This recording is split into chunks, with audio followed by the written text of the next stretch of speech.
É bom demais, né? Nós estamos numa série aí, eu não lembro o nome, alguém lembra? Olha lá, ser feliz. Se você esquecer da sua felicidade, me perdoa, mas você está com um grande problema na sua vida, né? A primeira coisa não é os outros dizerem para você o que é ser feliz, mas é você olhar para dentro de você mesmo e lembrar de que tudo aquilo que Deus fez para que a felicidade te encontre, te estabeleça e traga a você um futuro glorioso. Então, se você tiver que sorrir, vira para o lado aí, faz um treinamento, sorri para essa pessoa do seu lado, vira para o outro lado, exercita.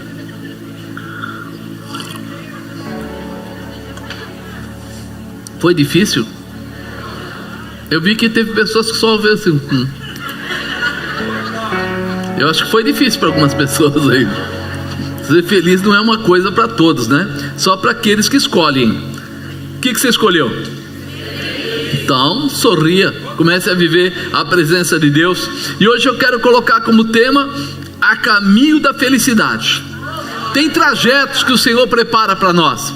Como a gente olha o GPS, ele se dirige por longitude, latitude, o avião também, né? A gente começa a ver o pessoal se achando, se localizando através disso. Mas quando a gente começa a falar do caminho da felicidade, quem está disposto a encontrar esse caminho da felicidade vai precisar passar por 3 estágios na sua vida. Primeiro, gratidão e reconhecimento. Segundo, relacionamento. E terceiro, disposição e determinação. Vai, vou repetir, você fala comigo. Então eu falo, você repete, vai. Gratidão e reconhecimento. Relacionamento. Disposição e determinação. Eu resumi o máximo que eu pude, porque outro dia falaram para mim, né? Minha esposa costuma dizer: você fica fazendo a palavra ficar longa demais, ninguém nem lembra do começo da palavra. Então eu falei: tá bom, eu vou enxugar. Enxuguei para ficar, né, reduzido, para você não voltar para casa dizendo que esqueceu nada. Tá bom? Sim ou não? Sim. Posso fazer chamada oral no final? Não. Mas amém, vamos embora. Salmo 126.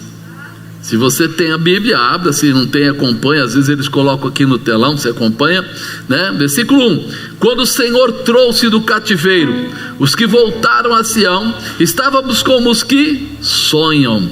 Então a nossa boca se encheu de riso e a nossa língua de cânticos. Então se dizia entre as nações: grandes coisas fez o Senhor a estes. Grandes coisas fez o Senhor por nós, por isso estamos alegres. Faze-nos regressar outra vez do cativeiro, Senhor, como as correntes do sul. Os que semeiam em lágrimas cegarão com alegria. Aquele que leva a preciosa semente, andando e chorando, voltará sem dúvida com alegria, trazendo consigo os seus molhos. Tem resposta de Deus para o seu sacrifício. Tem resposta. Então, quando nós olhamos para isso, eu disse que a primeira coisa que nós precisamos ter ou exercer é a gratidão. A gratidão é uma declaração de reconhecimento de algo de bom que nós recebemos. Você sabe que a gratidão chega a ser assim tão importante, que você muda ou molda o coração de alguém quando ele aprende a ser grato. Foi falado agora pelo pastor Ricardo, né? Você muitas vezes está olhando para o que você não tem, esquecendo o que você tem. E esta valorização errada faz muitas pessoas ficarem tristes, decepcionadas, desanimadas. É ou não é? Ah, mas às vezes eu tenho um guarda-roupa que tem muitas roupas lá. Mas aí eu vejo aquela outra irmã, mulher faz muito isso, né? Aí vê aquela outra irmã que tem um blazer novo. Aí ela fala: me falta esse.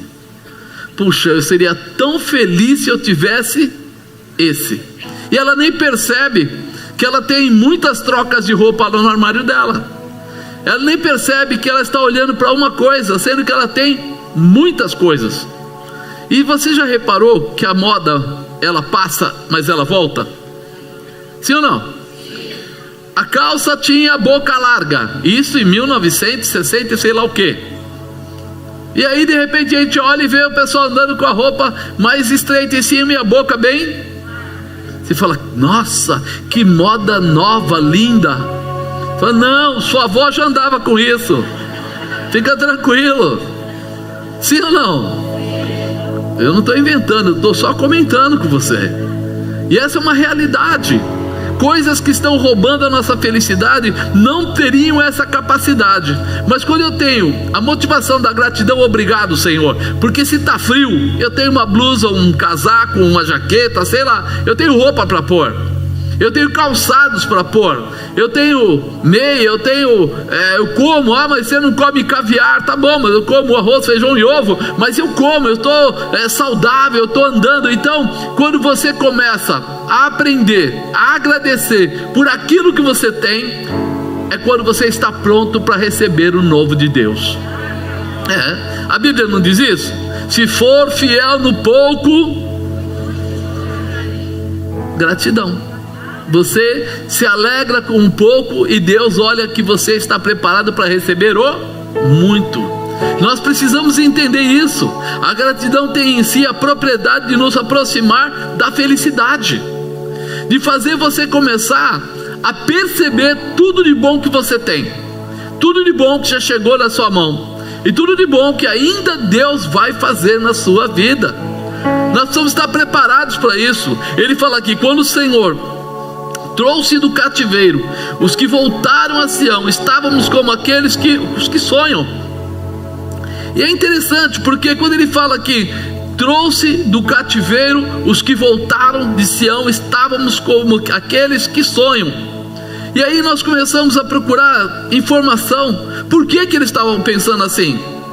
É interessante que muitas pessoas, elas ficam felizes quando conseguem pegar de volta, tomar aquilo que elas perderam, mas que muitas vezes elas não valorizaram.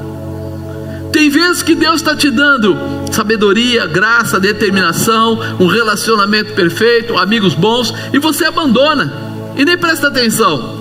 Mas depois que você perde essas amizades ou esses relacionamentos, você fala assim, puxa vida, eu vou lutar para trazer de volta. Mas você não precisava lutar para trazer de volta, era só você não ter perdido a visão, era só você ter tratado de acordo.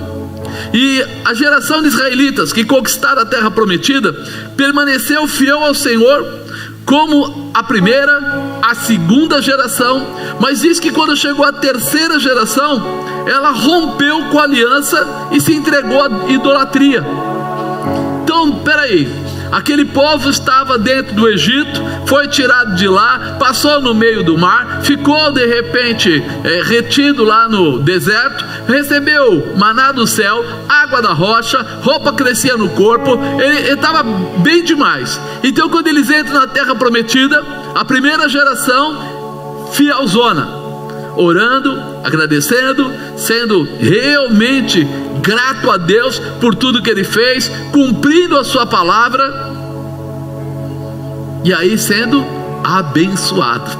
A segunda geração ainda vem na mesma pegada, mas a terceira geração já sai fora, já começa a casar com povos estranhos, com pessoas que não tinham nada a ver, já começam a ter comportamentos mais ligados ao dinheiro, ao poder, do que realmente a Deus. E aí a gente lembra da palavra lá em Deuteronômio que fala: será que se ouvires a voz do Senhor teu Deus, tendo cuidado para guardar os seus estatutos, seus mandamentos, bendito serás. Quer dizer, eu preciso entender qual é a direção, e eles perderam a direção. Eu preciso entender que nesse mesmo capítulo 28 fala: mas se você não guardar os seus estatutos e os seus mandamentos, maldito. Quer dizer que é uma escolha de quem? Minha. Eu posso ser bendito com o meu comportamento, ou eu posso ser maldito com o meu comportamento. Quem escolhe esse posicionamento sou eu. A gente não quer ler a Bíblia nessas partes onde o povo sofria, onde o povo foi levado cativo. Mas se a gente prestasse atenção, a gente ia perceber a desobediência, dando espaço para que o inimigo, o diabo, trabalhasse contrário. Mas Deus não tem poder para parar o inimigo? Tem. Mas por que ele vai parar o inimigo se você está indo de mal a pior? Se você está descendo a rampa espiritual? Ele fala, se eu ainda proteger ele, aí que ele vai mais ainda para o buraco. Então Deus acaba deixando com que a gente seja confrontado. Para quê? Para que a gente possa ser restaurado. Somente quando a gente encontra o confronto é que nós paramos para pensar. Enquanto você tem um cartão de crédito, enquanto você tem dinheiro no bolso, enquanto você tem alguma coisa, alguma maneira de pagar as coisas, você vai dando jeitinho. Mas o dia que fala assim, acabou o dinheiro, o cartão está estourado, não tem mais limite, aí você para ver, peraí, vamos tentar consertar isso de alguma forma. Porque enquanto há possibilidade, eu tento do meu jeito. E Deus está querendo que você pare de tentar do seu jeito para começar a entrar na maneira dele, na orientação dele. Mas porque Deus não te ama? Ao contrário, é porque Ele te ama, porque Ele quer que você cresça, que você se desenvolva, que você possa ter entendimento. Nós estamos vendo como os cristãos estão se encolhendo, né? Deus os levou para fora da terra para um exílio de 70 anos da Babilônia. Quantos anos? É muito. Para quem está bem não é tanto, mas para quem está mal, 1 ano é muito, quanto mais 70. Então imagina que chega um ponto que a gente precisa começar a ouvir a voz de Deus. Eu gosto de lembrar quando Davi ia para as batalhas dele. Davi trazia um tangedor e vinha lá um dos profetas e ele perguntava, eu devo ir para essa guerra? E aí o profeta dizia, orava lá, falava, sim, você deve ir. E ele já saía com a segunda pergunta, e eu vou vencer? E aí o profeta perguntava para Deus, vai vencer, você vai subir, vai passar pela copa das amoreiras, vai passar por trás, vai dar de cara com o inimigo, você vai derrotá-lo. Aí Davi ia comum, né? Agora estou debaixo da voz de Deus, da orientação de Deus. Ele subia, dava volta lá das amoreiras, ia lá, derrubava o inimigo, vencia tudo.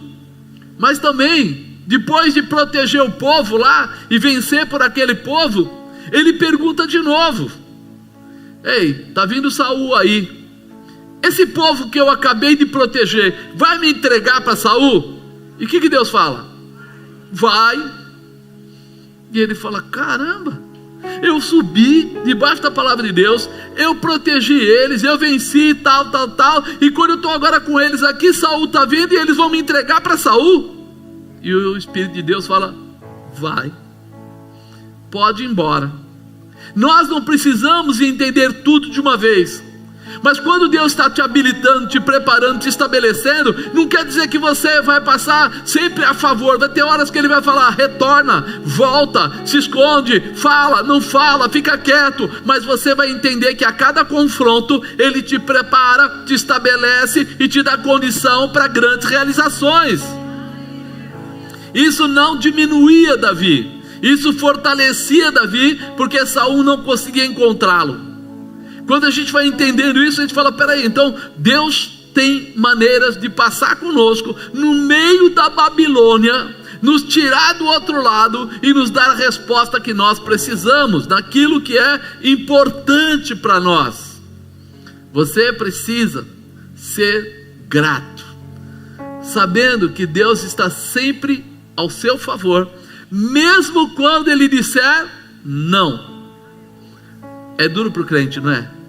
Quando vem um não, ele fala, não Deus, fala comigo, o que o Senhor falar eu vou fazer, porque o Senhor sabe que eu te amo, eu posso ir Senhor? Não. Deus não me ama. Cara, a verdade é que você disse que estava debaixo da sua orientação, então deixa de ser frouxo e vai.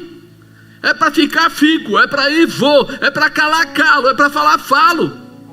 Porque em tudo Ele tem o controle. Deus tem o controle da sua vida, mas Ele não vai enfiar na sua goela. Ele vai esperar você pedir para Ele, você falar com Ele. E muitas vezes a gente recebe 2 sim e já subentende que o terceiro vai ser sim também, e aí vem o não. É o caso aí de Davi que eu acabei de falar. Sim, sobe. Sim, vence. Sim, vão te entregar, pode voltar, não fica aí não, cai fora. Isso traz um entendimento da importância de nós seguirmos fielmente a palavra de Deus e ter intimidade com Deus, para entender o que Ele está falando. Amado, nós precisamos estar prontos para isso. Então foram libertos e mal podiam crer no que estava acontecendo. Sem dúvida sabiam que tanto Isaías quanto Jeremias haviam profetizado um segundo êxodo, mas era bom demais para ser verdade na visão deles. Já tinham a palavra que eles iam sair desse exílio, que eles iam ser salvos da Babilônia. Mas uma coisa é daqui a 6 meses, outra coisa é daqui a 2 anos, outra coisa é você falar daqui a 70 anos. Pessoas até já morreram, e você começa a desacreditar de tudo que Deus pode fazer. E eles naquele momento estavam assustados. Em sua graça Deus os havia perdoado. Eles começaram a ver a dificuldade, a ver os problemas, e começaram a fazer o quê? Clamar a Deus. Não é assim? Você já viu o crente clamando a Deus quando tudo está bom demais? Está sobrando dinheiro na casa, tem um bom emprego, as coisas, ninguém está doente, está tudo certinho, um baita de um carro do ano na porta, morando num bairro bom, tendo tudo, já com a viagem comprada para o final do ano, 7 dias de navio, que é para ficar bem legal, Réveillon. Você vai ver esse crente de joelho dizendo: ó Deus, me ajuda. Vai? Vai não, né? Essa é a realidade. Nós não precisamos ir para a Babilônia, nós precisamos ir para os braços do Senhor. Nós precisamos entrar na intimidade com Deus, porque o mesmo Deus que nos tira da Babilônia é o Deus que nos fortalece ainda em Israel. É o mesmo Deus. Se nós entendêssemos isso, eles saíram fora. Depois que eles saíram fora, eles sofreram. Depois que eles sofreram, estavam na pior, eles clamaram. E quando eles começaram a clamar, atingiu o nível, Deus olhou e falou: é hora de trazer de volta o meu povo, porque agora eles já sabem o que eles fizeram de errado. É uma mudança. Na Babilônia os judeus tinham perdido os seus cânticos, mas agora estavam gritando, rindo e cantando, estavam felizes. Quando eles estavam na Babilônia, de tanto ficar no meio de um povo estranho, infelizmente, a gente começa a perder toda a nossa noção de cristianismo, de intimidade com Deus. Já reparou isso? Se você for trabalhar numa empresa onde só você é crente, ninguém mais é, depois de 3, 4 meses, você no começo chegava lá, orava na sua mesa ou lá na sua máquina, falava: Deus, eu sou a representação da tua presença, Senhor, manifesta a tua glória. Mas aí vai entrando um dia, outro dia, entra lá um monte de gente, as brincadeiras vão ficando pesadas, as piadas são das mais sujas possíveis, porque o pessoal não tem nada a ver com Deus, está livre para falar o que quer. E aí as gracinhas e etc, as festinhas de final de ano, ninguém vai dar glória a Deus? Hoje eu estou chato, né? Estou mexendo na alma, lá no sentimento, né?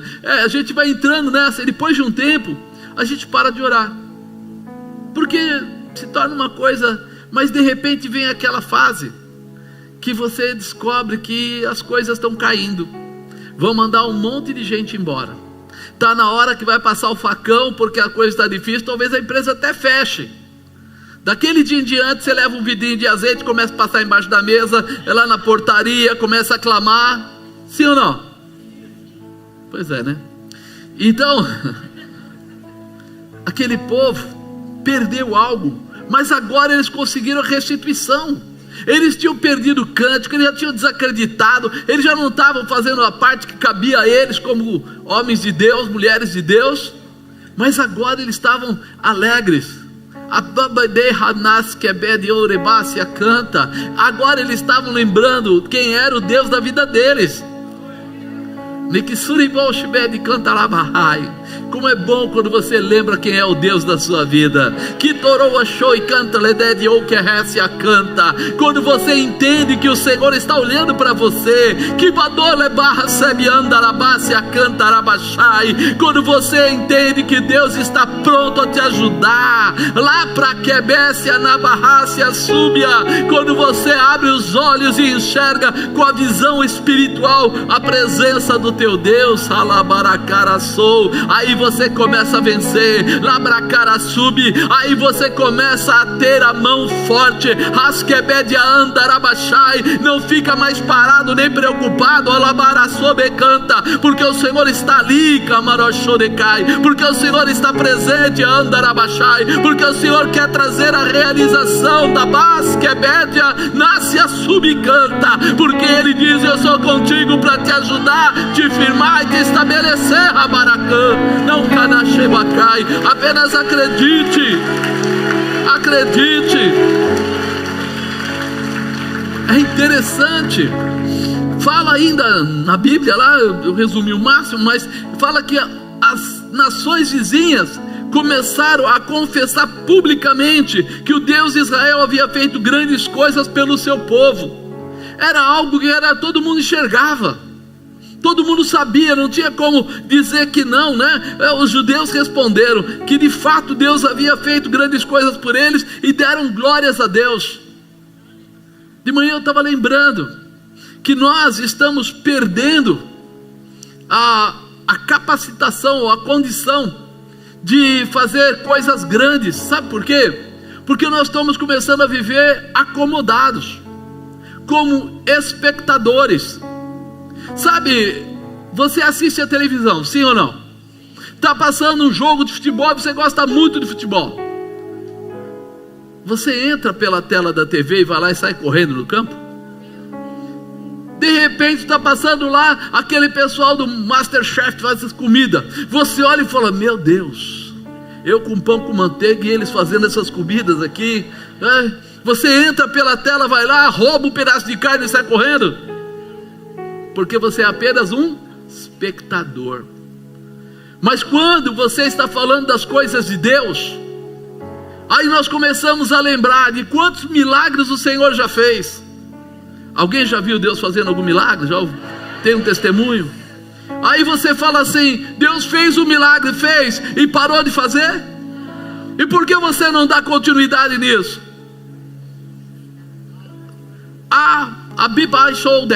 Contra fatos não há argumentos. Enquanto você tentar colocar sobre as pessoas e que a sobrecai a sua vontade, você baixa de raio, que deixa de cai. Deixa eu falar assim.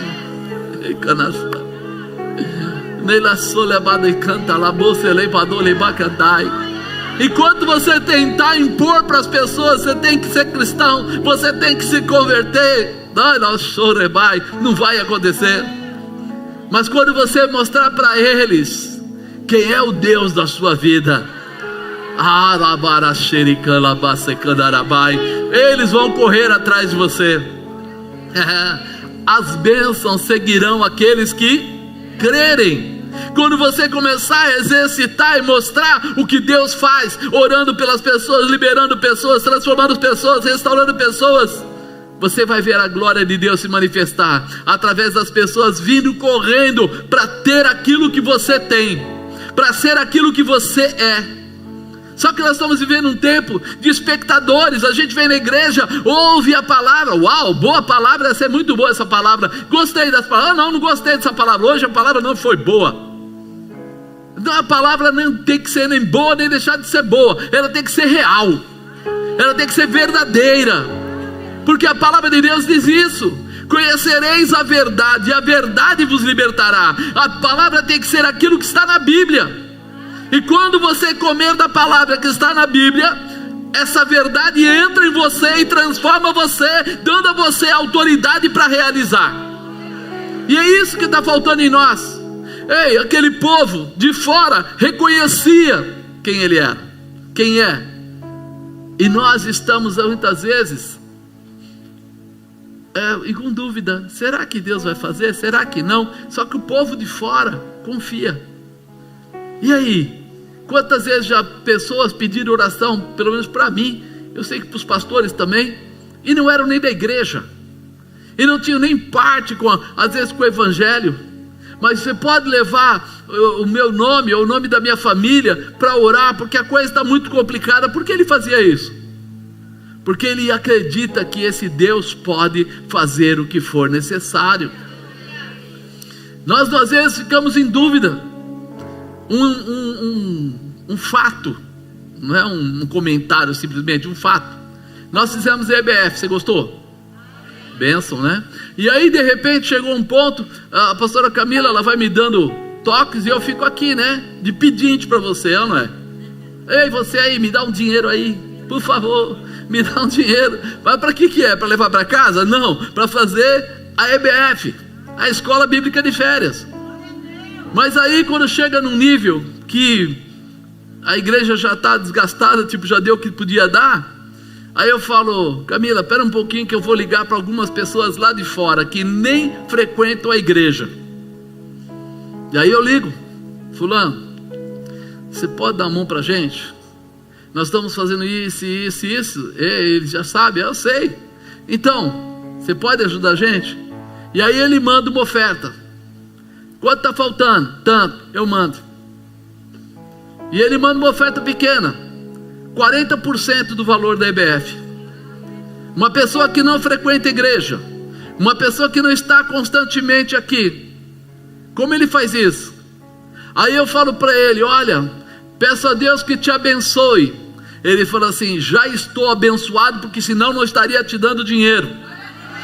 O Deus que você tem colocado para mim, a sua oração tem feito algo na minha vida, ao ponto de eu ter recursos para doar para a igreja, para poder fazer o trabalho. Apenas não pare de orar por mim. E aí você fala assim, mas quantos dias ele veio no ano na igreja? Nenhum. Mas ele acredita. E nós às vezes estamos dentro da igreja e não acreditamos. Eu já vi gente chegar e falar assim, precisa disso. Tipo, isso é o orgulho deles querer fazer esse trabalho. Mas tem gente lá fora que fala, quando vocês oram, a minha vida é abençoada. Por isso, se eu tiver que dar 40% desse valor total aí, eu dou, não tenho problema nenhum. E aí você fala, e agora? É o que nós vimos aqui. Aquele povo que estava em volta deles, foram falar, percebemos que o Deus de vocês realmente fez coisas tremendas. Quando você deixar Deus usar a sua vida para fazer coisas tremendas na vida das pessoas, sabe o que vai acontecer? As pessoas vão querer ter o Deus que você tem, vão se converter só por saber que o Deus de vocês é poderoso. Por isso nós precisamos orar pelas pessoas, nós precisamos apresentar os testemunhos. Às vezes o pessoal vem contar o testemunho no meu ouvido, mas não conta ali na tela, para que toda a igreja possa se alimentar daquele testemunho. E é isso que está faltando nos dias de hoje. Pessoas que creiam na palavra, e tanto creiam que queiram que todo mundo saiba que Deus está operando na terra. Coisas grandes e tremendas Deus vai continuar fazendo. Tem um doutor aqui, escritor, doutor Bob Cook. Ele escreveu assim, ó: se você é capaz de explicar o que está acontecendo, então não é obra de Deus. Se você conseguir explicar o que está acontecendo, então não é obra de Deus. Por quê? Porque milagre se explica? Se vive. Milagre se vive, não se explica. Quantas vezes o pessoal tenta achar, né? Mas por quê? Por quê? Por quê? Não tem porquê. Você clama e Deus responde. Você busca e Deus se faz pronto, presente. Mas tem horas que a nossa carne, ela atrapalha isso, ela impede isso, porque a gente fica tão abalado com as situações de dificuldade, que a gente começa a desacreditar. Só que Ele abriu o mar? Sim ou não? Ele fez cair maná do céu? Você acredita mesmo nisso? Se você acredita mesmo nisso, o que é que Ele não pode fazer pela sua vida? O que é que Ele não pode fazer pela sua casa?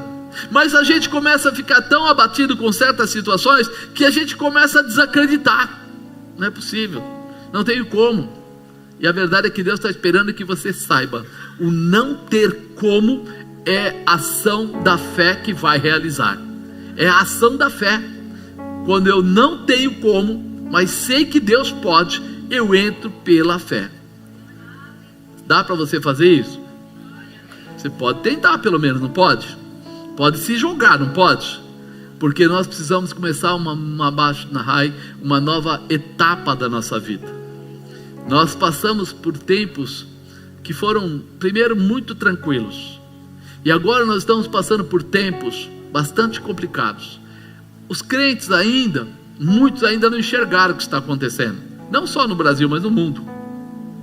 As coisas estão ficando difíceis, e nós estamos assim: não foi comigo ainda, não foi comigo ainda, não foi comigo ainda. Mas amanhã pode ser com você.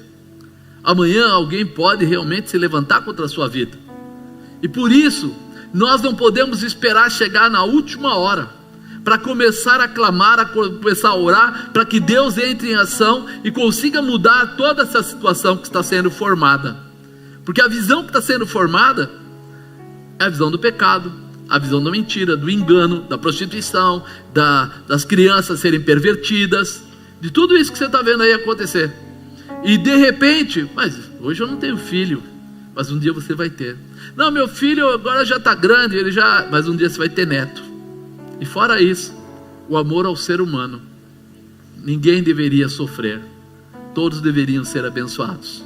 Só que de repente nós estamos vendo todos sendo tratados, trabalhados, onde muitas empresas grandes estão fazendo propagandas totalmente manipuladoras, dizendo que é para defender as minorias, mas na verdade é para trazer uma desconstrução, para tirar todo tipo de controle, de respeito e de honra. É para desfazer da visão de Deus. Não querem que você siga a palavra de Deus. Tudo aquilo que está lá colocado como mandamento para eles é o contrário, né? Você deve ser livre, você deve fazer aquilo que você precisar ou achar, você deve, e nós estamos percebendo isso, que em cada filme que eles colocam, eles vêm, para a criança principalmente, eles vêm colocando situações para derrubar, para desanimar. Porque assistiu aí a Barbie, o pessoal está falando, os comentaristas, diz que é apenas um filme feminista, nada mais que isso. Vem para trazer mais uma condição, né, de corromper o caráter no relacionamento, ou seja, a mulher querendo se posicionar de uma forma que não é necessária. Aí você vai olhando, agora mesmo colocaram, tem um filme que foi lançado nos Estados Unidos, porque artistas que trabalharam para filmes cristãos estão sendo o quê? Colocados de lado. E aí esse que estava sendo colocado de lado aceitou fazer um outro filme cristão, e ele vendeu mais do que todos os outros filmes, a apresentação desse filme cristão lá nos Estados Unidos. Procurem em que mídia está sendo falado isso. Está dentro da internet, nos blogzinhos pequenininhos. Por quê? Porque isso reconstrói algo que eles estão querendo corromper. Agora, e nós? Qual é o nosso posicionamento? Eu vi várias jovens, né, cristãs se preparando para assistir Barbie. Eu vi várias vezes brincadeiras e coisas que acontecem aí, e o pessoal indo. Enquanto empresas estão lutando contra, nós estamos lá pondo o nosso dinheiro nessas empresas, comprando os seus produtos. E qual deveria ser a nossa parte? Boicotar. Por quê? Porque nós somos 85% de cristãos no Brasil. Infelizmente, muitos desses são frouxos. É cristão só aquele que vai no batizado e vai naquelas festinhas, coisinha boba. Mas a realidade é que, se nós exercêssemos a nossa posição de cristãos, nenhuma dessas empresas teria coragem de fazer o que está fazendo. Nenhuma. Magazine Luiza não deu uma entortada? Quase quebrou? Quase quebrou. Por quê? Começou a atacar, o pessoal se recolheu, quase quebra. E se nós entendêssemos isso, nós íamos começar a mudar a cabeça deles. Não porque a gente ia lá bater em alguém, simplesmente compra de outro. Simplesmente ajuda aquela empresa pequena que está começando, mas que tem uma visão não distorcida. Só que aí o pessoal fala assim: ah, mas isso é muito pesado. Mas do outro lado não é pesado. Em Denver, nos Estados Unidos, uma igreja, esqueci o nome agora, uma igreja, eles colocaram um bannerzinho lá na propaganda deles, no jornalzinho deles, falando que homossexualismo é pecado, que isso é pecado, que aquilo é pecado. É um jornal deles. E um dos membros da igreja tinha um café desses lugares aí que serve pão de queijo, bababá.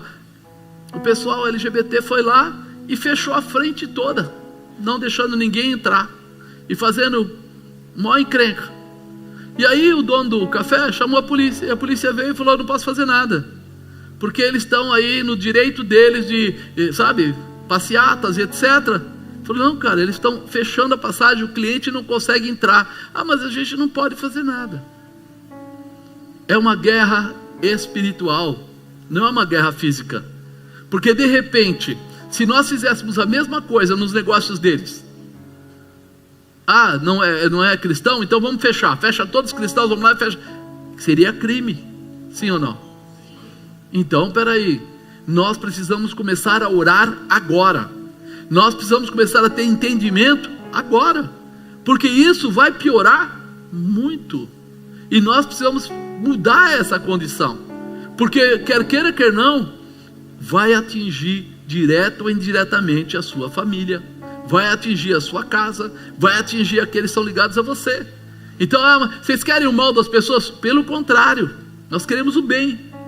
Pelo menos que nós continuemos a ter o mesmo direito a falar da palavra de Deus, a ser cristão, a pregar o que está na Bíblia, sem interrupção, sem bloqueio, sem essa condição, né, infelizmente terrível, que é uma contraposição não real, para não tomar cuidado com as palavras, né? Mas não é real, não é certo. Então nós precisamos pensar nisso. O povo de Israel foi restituído de algo muito importante, da sua felicidade.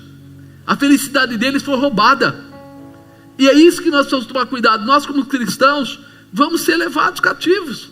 Nós vamos começar: não pode pregar isso, não pode aquilo. Na Coreia do Norte lá, o cara está fazendo diferente, ele está pegando a Bíblia e mudando o texto da Bíblia, para que possa ter a Bíblia dele, não a Bíblia cristã. Quer dizer, vai ser a Bíblia cristã, mas a Bíblia cristã na menção dele. Apóstolo, mas Coreia do Norte são tudo doido. Vai para a China e você vai ver coisas parecidas. Vai para outros países aí, você vai ver o que está acontecendo. Nós precisamos, não é brigar com eles, mas é entrar num clamor, é num posicionamento ao Senhor, para que Deus nos dê as estratégias e a maneira certa para quebrar essa barreira, desfazer esse embaraço e fazer com que a palavra de Deus entre no coração dos nossos jovens, das nossas crianças, porque eles perceberam: se eu entrar na estrutura aqui embaixo, eu derrubo toda a parte de cima, eu desfaço toda a parte de cima. E isso é o que está acontecendo. Quando você abre mão da palavra de Deus, você abre mão do cristianismo. Não adianta. A Bíblia, ela tem ali orientação forte para nos fortalecer, para nos preparar. Se eu tirar lá de dentro os contextos, falar: não, isso não pode, isso não pode, isso não pode, daqui a pouco vai ser autoajuda. Vamos para a igreja cristã da autoajuda. E aí, meu irmão, não tem jeito. Vai ser só palavrinha doce, e nós não vamos ter algo que é importante para nós: a condição de entrar na presença de Deus, vida eterna. É isso que vai ser roubado, não é algo aqui. Porque a partir do momento que você começar a pecar, você vai começar a se separar de Deus. O que traz a separação entre o homem e Deus é o pecado. Se eu não puder mais falar do pecado, se você não conseguir mais entender o que é pecado: ah, mas apóstolo, eu sei o que é, não vai acontecer. Você sabe, mas tem um monte de jovens aí que não sabem, que estão entrando nas igrejas agora e estão sendo corrompidos por palavras doces. E nós precisamos dar a eles a palavra verdadeira, o que está escrito na Bíblia, só isso, nada mais que isso, né? O motivo que eles ficaram ou tiveram de volta a felicidade, quando o Senhor trouxe do cativeiro os que voltaram de Sião. A felicidade estava recheada com muitas coisas. Eles ficaram tão felizes, fala lá o quê? Como eles voltaram como os que sonham, estavam sonhando. Na boca deles havia riso, na língua deles, línguas de cânticos. Todos diziam: grandes coisas fez o Senhor por nós, por isso estamos felizes. Eles estavam felizes por aquilo, resgatado o que era deles. Precisava? Não, mas eles descuidaram. Fala para o irmão do lado: não descuida não, amado. A gratidão pela liberdade estava fazendo com que eles sentissem a mudança em suas vidas, porque estavam glorificando a Deus, se aproximando de novo do Senhor. A alegria deles agora era a restituição de viver como Deus havia entregue para eles. Será que a gente vai ter que perder a nossa intimidade com Deus, perder essa condição que a gente está vendo a dificuldade? Pessoas às drogas, pessoas sofrendo, pessoas aí tendo crianças, né? Criança tendo criança e coisa do tipo, ou seja, sexo livre. Outro dia passou até na televisão, né, que a USP e um grupo aí está fazendo trabalhos com menores de idade, dando para eles hormônios para transformar menino em menina, menino em menino. Peraí, isso é contra a lei. Se nós não clamarmos a Deus, como nós vamos ter pessoas que defendam essa situação? Então nós precisamos muito da presença do Senhor. Segundo, relacionamento para realização. No nosso relacionamento, olha o que fala no versículo 4: faze-nos regressar outra vez do cativeiro, como as águas ou as correntes de águas, né, do sul. Faze-nos regressar outra vez do cativeiro. Nós precisamos de um relacionamento forte com Deus. Sabe aquele relacionamento? Eu não sei se já aconteceu com você. Eu lembro um dia que a bispa foi orar e ela começou a pedir e falou para Deus assim: Senhor, eu quero falar com o Senhor. Jesus, eu quero que o Senhor sente aqui do lado para conversar comigo. E aí o sofá abaixou. E ela ficou: por que você não pediu? Outra vez que ela também estava no quarto com as crianças, o Henrique e o Fernando, e de repente ela estava lá, foi o começo da nossa conversão, e ela pediu a presença. Eu queria mesmo ver Deus, queria ver aqui a presença dos anjos, eu queria ver alguma coisa. E o quarto se iluminou de uma forma total, aonde aquela luz de noite, no meio da madrugada, ficar um quarto como se fosse no sol. E ela falou que cobriu a cabeça, ficou quietinha. O que quer dizer isso? Nós estamos precisando retornar, buscar essa manifestação. Sabe por quê? Porque nós temos que ter convicção. E convicção não é algo perdido. Convicção é quando aquela situação já passa a fazer parte do nosso coração, da nossa vida. Você de repente casa com alguém para viver por toda a vida, porque você conheceu, porque você acreditou, e agora você tem uma convicção. Você vai passar momentos difíceis? Provavelmente. Vai ter dias que não serão tão bons? Provavelmente. Mas você ainda tem convicção que foi a melhor coisa que você fez. Por quê? Porque você conheceu, porque você namorou, porque você noivou, porque você casou. Ou seja, tem um período de estabelecimento. Espiritualmente, tem que ter sinais do Senhor. Vocês lembram do quarto de guerra? A mulher orava lá e punha os papeizinhos na parede lá. Ela foi formando a sua convicção. Ela foi entrando numa dimensão espiritual de crescimento, que ela começa a ter coragem. Ela sente a fé dela sendo estabelecida. Aí ela não volta atrás, vai até o fim, até vencer. E assim tem que ser. Prova de Fogo, aquele outro filme de casais, é a mesma coisa. Se você olha assim grosseiramente, vai dar errado o casamento e acabou. Mas quando você começa a perceber que você sabe que isso foi Deus que deu, veio da mão do Senhor, tem alguma coisa, então você vai perseverar e vai até o fim. A nossa vida precisa ser pautada em Deus. Se nós estamos aqui, se você está comigo aqui hoje, só porque ele sempre faz uma oração e eu gosto tanto da oração, reveja, porque isso não te completa e nem te estabelece. Comece a entender Deus contigo de manhã, de tarde, de noite, de madrugada, de final de semana. Comece a pedir sinais para Ele. Ande falando com Deus. Antes de dormir, converse. Acordando, converse. Andando na rua, converse. Porque Ele vai começar a sinalizar para você, para que você não perca o seu objetivo nem o seu propósito. É muito importante. E aí ele fala aqui, né? Somos como as correntes do sul. Estava falando das águas. As águas de um rio sempre correm na mesma direção. Você já viu algum rio que estava indo a água e a água volta? Não existe isso. Ele está falando aqui, como as correntes do sul. Quer dizer, nós precisamos ter uma única posição, e uma posição constante, determinada, para alcançarmos os propósitos que Deus nos deu.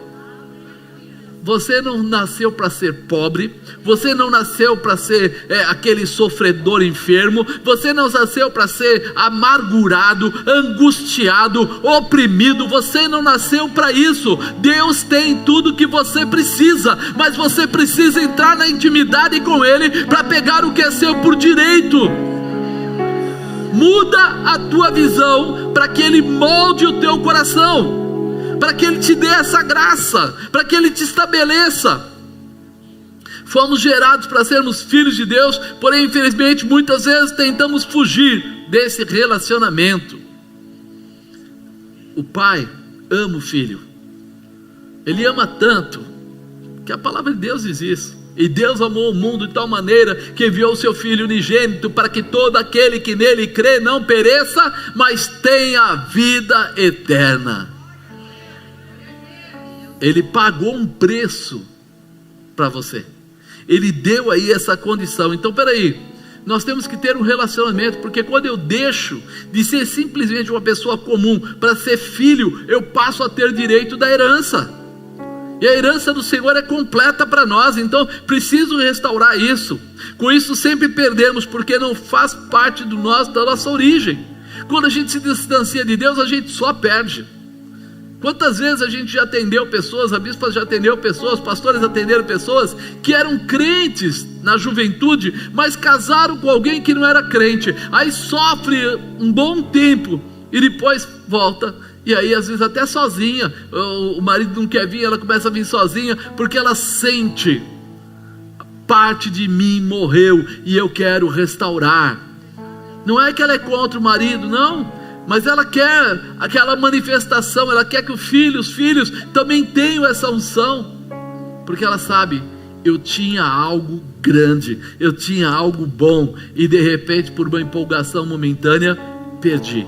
É hora de restaurar. Com isso, sempre perdemos. Por isso devemos sempre orar ao Senhor, para que nos ajude a regressar ao seu relacionamento, para que haja grandes realizações, porque onde os rios correm, sempre há provisão, sempre há vida. Essa água, a palavra, ela é muito forte. E no Salmo 1, no versículo 3, ele fala assim: pois será como a árvore plantada junto a ribeiros de águas, da qual dá o seu fruto na estação própria, cujas folhas não caem, e tudo quanto fizer prosperará. Amado, pensa nisso. Nós temos que estar realmente perto desse rio da vida, essa presença poderosa de Deus. Por quê? Porque tudo que nós fizermos prosperará.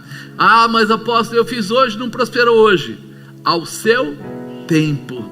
Nós temos que ter esse entendimento na estação própria.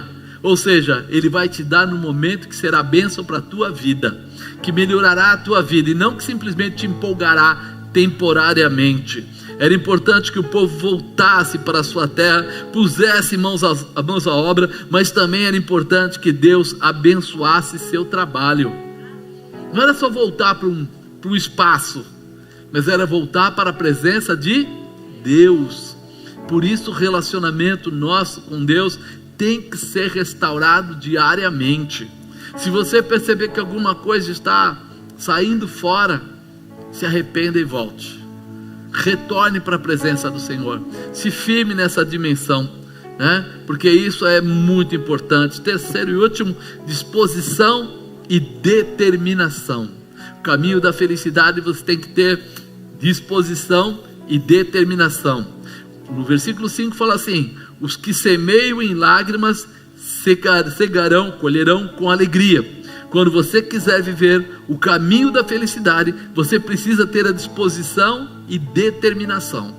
Sem isso você não vai alcançar. Deus incumbiu nossos primeiros antepassados, Adão e Eva. Falou o que para eles? Que eles iam dominar sobre a terra, que eles iam cuidar da terra. Deu para eles uma responsabilidade. Foi antes do pecado.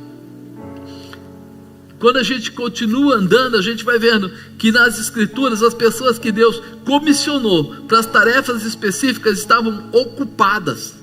Sempre Ele dá uma atividade para aquelas pessoas que já têm responsabilidade. É incrível, né? A palavra de Deus é muito forte nisso. Moisés cuidava de ovelhas.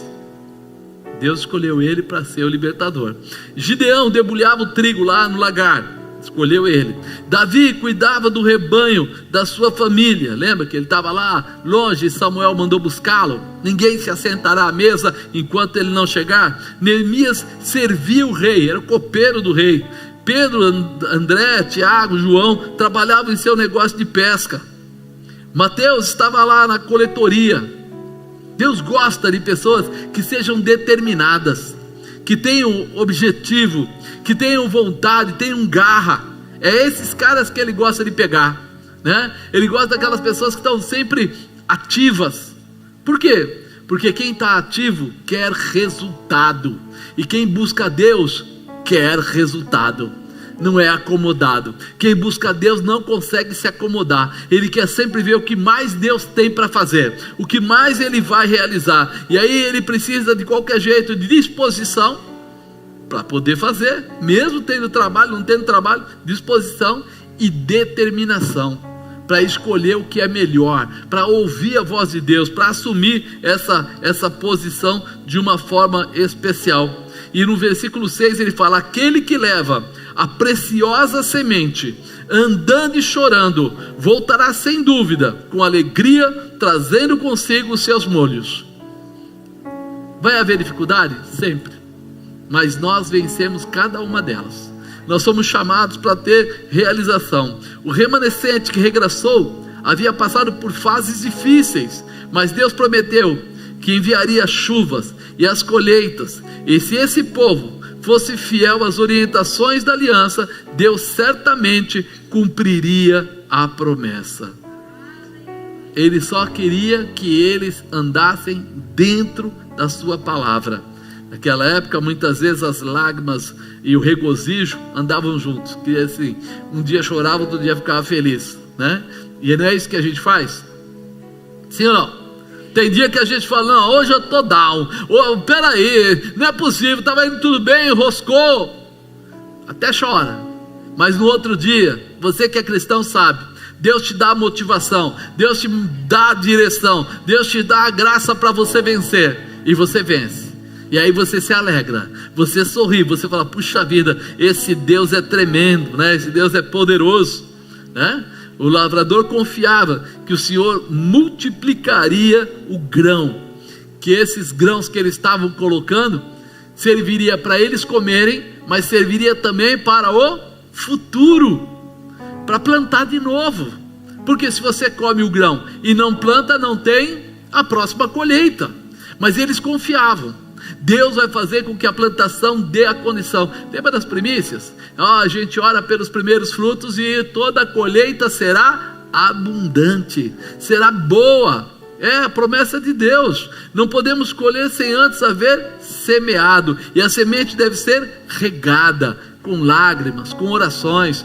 Quer dizer, nós estamos todo dia colocando pela nossa fé na mão de Deus a nossa vida, a vida da nossa família. Estamos entrando nessa dimensão e cremos sim que estamos semeando, que estamos regando nas nossas lágrimas, estamos regando, mas que nós colheremos a abundância do Senhor, teremos o melhor de Deus.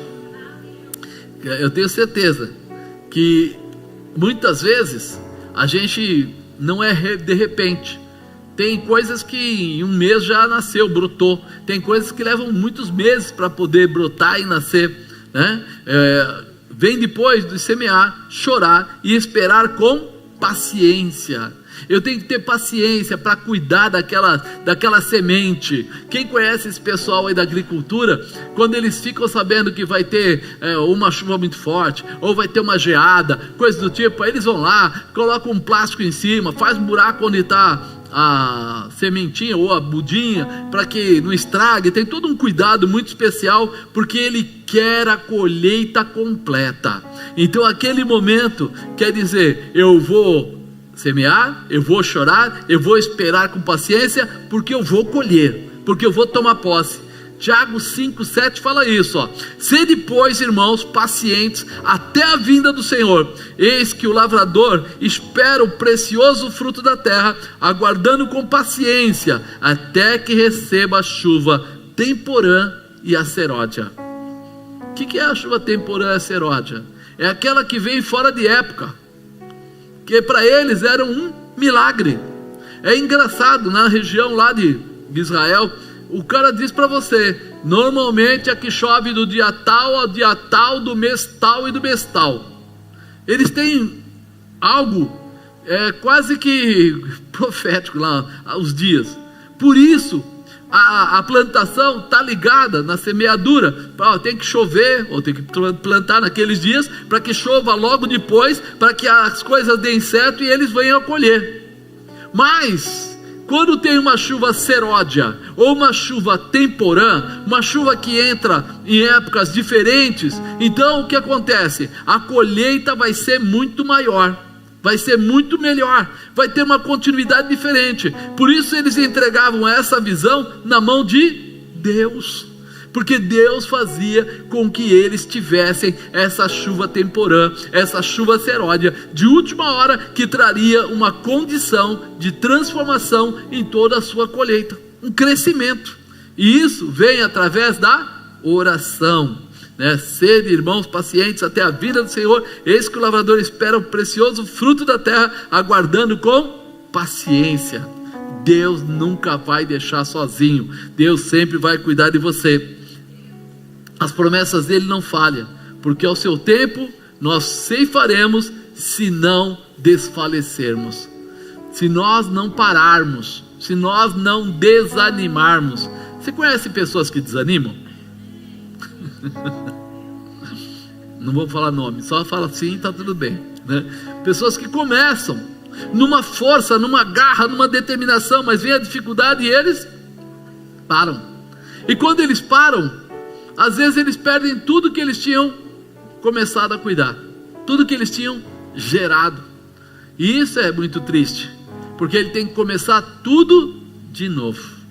E aí você imagina, você já gastou a semente, já gastou talvez algum tipo de produto para pôr na terra, e de repente você já, ao invés de pedir a Deus ajuda, você larga tudo lá, e aí seca, e aí para, e aí se você quer de novo, tem que revolver a terra novamente, tem que colocar novamente a semente, tem que colocar lá o que for necessário na terra para melhorar ela, para preparar, e isso leva muito tempo. Gálatas 6:9: e não nos cansemos de fazer o bem, porque a seu tempo ceifaremos, se não houvermos desfalecido. Quando ele fala aqui, dá a dupla conotação, né? Disposição e determinação, mas ele fala assim, não nos cansemos de fazer o bem. Quantos crentes falam assim, parece que não vale a pena a gente ser certinho, porque as pessoas aí fora todo dia estão criando coisas, estão gerando coisas. Uma pessoa ligou, falou assim, agora a gente vai ter que começar a não pagar o imposto, fazer isso, fazer aquilo, porque o governo aumentou, né, para prestadores de serviço, então quem pagava 28% vai acabar pagando 56%, 57% de imposto e tal, e agora como é que vai ser? Eu falei, calma, vamos deixar Deus mostrar o caminho, Ele vai nos dar uma direção, né? Porque tudo isso Pode ser política do governo, mas Deus pode achar caminhos diferentes, ou uma situação diferente, ou uma forma diferente, e a gente vai achar o caminho. Mas a primeira coisa que o povo faz é desanimar, se cansar. Não vale a pena, eu estou querendo pagar tudo certinho, fazer tudo direitinho, mas desse jeito não tem como. Então não nos cansemos de fazer o bem, porque ao seu tempo ceifaremos. Quer dizer, no tempo certo Deus vai dar estratégia e nós vamos vencer qualquer situação. Se não houvermos desfalecido, se não houvermos parado, se não largarmos, nós temos que continuar acreditando que Deus é o Senhor, provedor, realizador da nossa vida. Temos que ter disposição para alcançarmos a realização. Diga, eu creio que Deus está olhando para mim e vai responder ao meu clamor. Amém, amado? Creia nisso. Acredite, Deus tem um tempo de felicidade preparado para cada um de nós. Vamos nos preparar, valorizando hoje que Ele nos preparou. Esse dia é o dia que Deus preparou para te abençoar. Então, gratidão, relacionamento e disposição com determinação é a base para você vencer qualquer situação. A felicidade já é uma decretação de Deus para a sua vida. Já é uma decretação. Agora você só precisa tomar posse. Só precisa se posicionar crendo que Deus vai fazer o melhor por você.